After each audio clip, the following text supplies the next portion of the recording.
Olá pessoal, tudo bem com vocês? Vamos iniciar nossa quarta aula de Filosofia e Ciência, certo? Até agora, nas 3 aulas anteriores, nós falamos bastante, demos exemplos, né? Sobre o conhecimento do senso comum e o conhecimento científico. Então hoje nós vamos estar aprofundando um pouquinho mais nos nossos estudos, certo? Muito bem.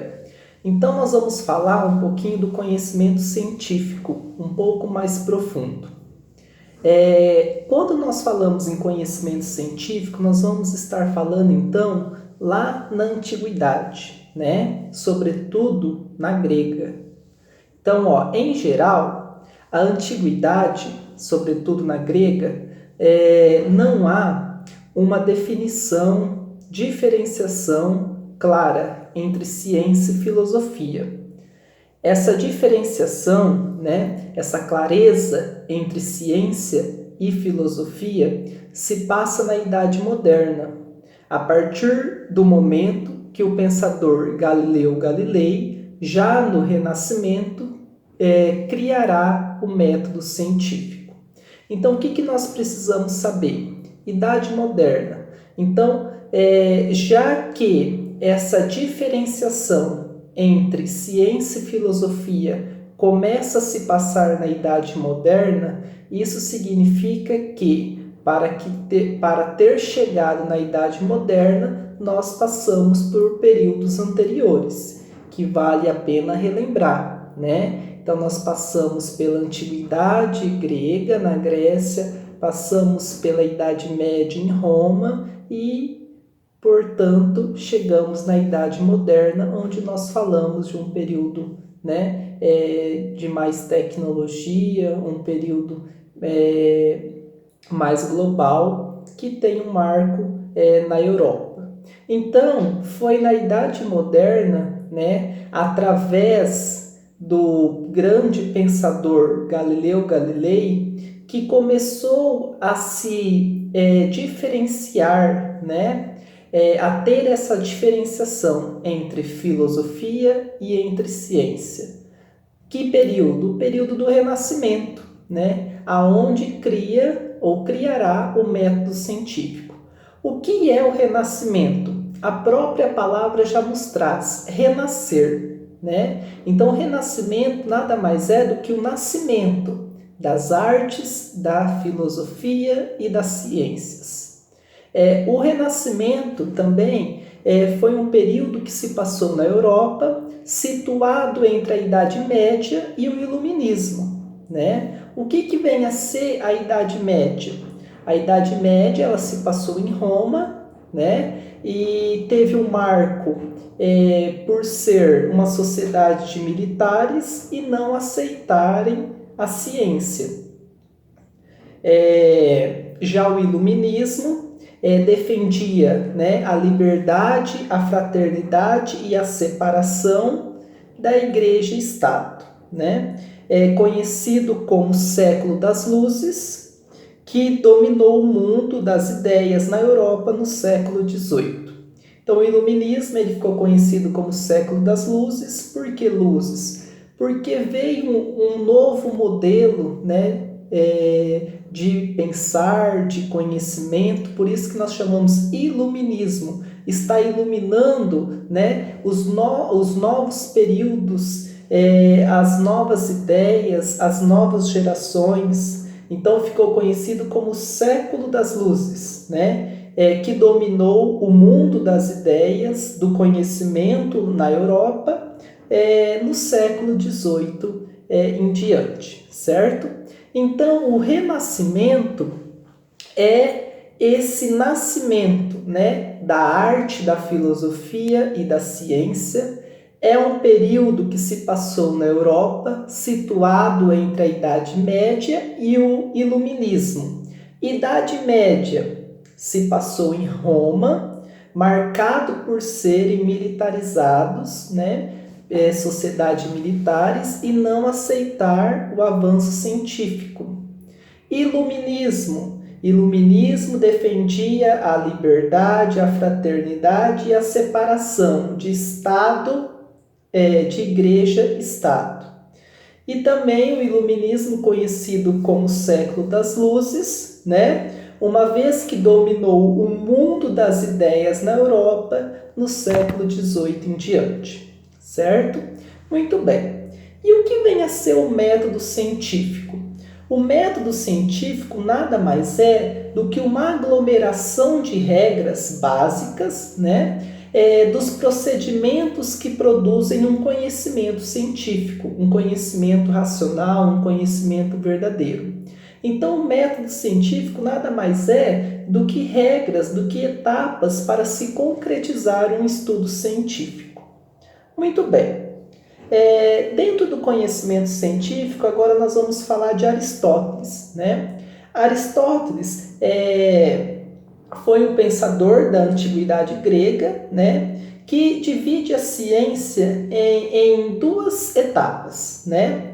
A teórica e a prática. A teórica ele traz para nós que é a física, a matemática, entre outras disciplinas das exatas, e a prática ele traz para nós que é a moral, a política, né? A lógica. E o que vem a ser essa lógica? Uma construção de uma fala mais coerente, né? De dar um sentido mais complexo para um determinado fato.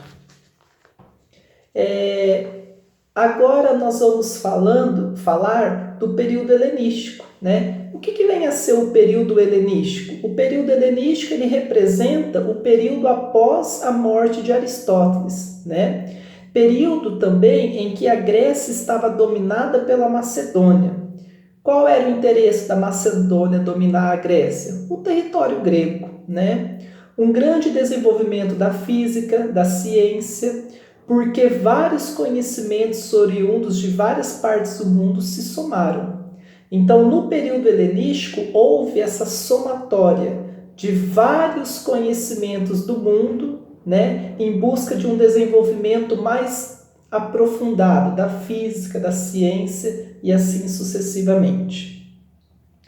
Dentro do período helenístico, nós temos o pensador Arquimênides, né? O pensador Arquimênides, a linha de pesquisa dele ele estudava, né, a flutuação dos corpos. Então, era através deste pensador que se estudava, né, sobre a flutuação dos corpos. Depois nós tivemos o pensador Aristarco, né? O pensador Aristarco, ele tinha em sua teoria calcular a distância entre a Terra, o Sol e a Lua. O que significa Terra, Sol e Lua? Distância entre os corpos celestes de uma maneira precisa, utilizando o pensamento racional. Então, o pensador Aristarco, né, ele traz para nós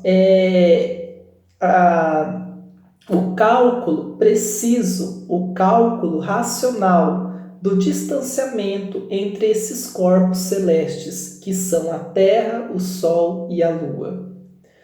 O outro pensador chamado Eratóstenes, né? O pensador Eratóstenes, mede a circunferência da Terra. Então, o pensador Eratóstenes, ele mede a circunferência, né, da Terra, o arco da Terra. Muito bem. Aí nós saímos, né, lá da Grécia e chegamos aqui em Roma. Então, em Roma e na Idade Média, o desenvolvimento da ciência é retardado. Por que o desenvolvimento da ciência em Roma, no período da Idade Média, é retardado? Porque, né, a ciência ela chegou na Idade Média no território de Roma, onde as pessoas eles não tinham, né, a aceitação da ciência. Eles ainda eram vinculados a mitologias, né? Então, devido ao marco da sociedade de Roma, né, serem militarizados, a ciência acabou sendo retardada, né? Ela acabou ficando estagnada. Então, quando nós falamos em Roma, falamos em uma civilização mais militarizada e muito menos voltada para a construção do conhecimento mais filosófico, como tinha sido na Grécia, né? Então, Roma, uma civilização mais militarizada e muito menos voltada para a construção de conhecimentos filosóficos. O que é uma construção de conhecimentos filosóficos? É uma construção de conhecimentos racionais, verdadeiros, científicos, né? E quando nós falamos em Idade Média, razão do conhecimento que vem do sentido, né? Idade Média, razão do conhecimento que vem do sentido, né? Que sentido? Muitas vezes de crenças, enfim. Então, por isso que a ciência ela foi retardada na Idade Média em Roma. Roma, porque a civilização era militarizada, né? E muito menos voltada à construção do conhecimento filosófico. Conhecimento filosófico, conhecimento verdadeiro, racional, razão. Idade Média, em razão do conhecimento, né, que vem ser construído através dos sentidos. Esses sentidos, muitas vezes, podem ser de crenças, né, e assim sucessivamente. Muito bem. Depois da Idade Média, temos o período do Renascimento, né? Renascimento, como nós já havíamos falado há pouco, a própria palavra nos traz, que é renascer, né? Nascimento das artes, da filosofia e da ciência. Então, olha lá, depois da Idade Média, temos o período do Renascimento, em especial a partir do século XVI, a produção científica ganhará novo impulso, originando-se a ciência moderna. Então, a partir do século XVI, a produção científica, né, a ciência em si, ela ganhará um novo impulso, né? Ela deixa de ser retardada, ela deixa de ser estagnada, como ela estava na Idade Média em Roma, e passa a ganhar um novo impulso. E esse novo impulso, conhecido como ciência moderna. Renascimento, então, período que se passou na Europa, né? No século XV, situado entre a Idade Média e o Iluminismo, como nós falamos já. Iluminismo, conhecido como século das luzes, né? Também defendia a liberdade, a fraternidade e a separação da Igreja e Estado. Idade Média, como nós já havíamos falado também, é um conhecimento que vem através de sentidos, né? Oposto do conhecimento racional. Beleza. O que vem a ser, então, esse novo impulso, né, da ciência que ficou conhecido como ciência moderna?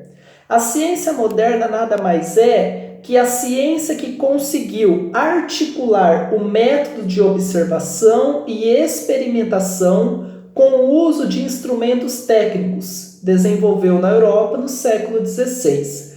Então, a ciência moderna é a junção, né, ou a articulação do método de observação e experimentação com o uso de instrumentos técnicos, com o uso de instrumentos, né, que chegue a um resultado racional, a um resultado científico. Destaques da ciência moderna, né, desse novo marco da ciência chamado ciência moderna. Primeiro destaque, Nicolau Copérnico, né? Nicolau Copérnico defendia o Sol é o centro do universo. Então, para ele, o Sol, né, era o centro de todo o universo. Segundo destaque, Kepler, né? Kepler defendia, né, ou tinha estudos relacionados a cálculos matemáticos para medir os movimentos do planeta ou dos planetas. Terceiro destaque, Galileu Galilei, né, cria o método científico. O que vem a ser esse método científico que o Galileu Galilei cria, né? O método científico é as regras básicas dos procedimentos que produzem um conhecimento científico, um conhecimento racional. E por fim, Isaac Newton, defensor da lei da gravidade. Muito bem, no pensamento moderno surge o conflito, Que conflito? Da Idade Média para a Idade Moderna. Essa transição houve um conflito. Então, nós conhecemos como racionalismo versus empirismo. O que vem a ser o racionalismo? Algo mais racional, mais específicos. Quem defende essa causa? René Descartes, certo? Empirismo. Acredita que o conhecimento verdadeiro são os sentidos que nós percebemos. Quem defende essa causa? Locke. Então, nós percebemos que o racionalismo, algo mais racional, defendido por René Descartes, algo mais específico, é o que nós conhecemos, então, como ciência moderna, A ciência moderna que aconteceu na Europa, enfim.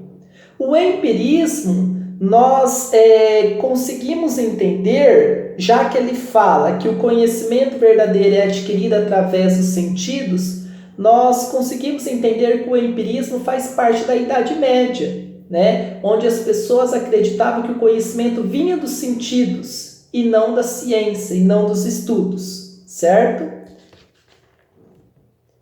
Quando se chega no século XIX, o mesmo é marcado pelo triunfo da ciência.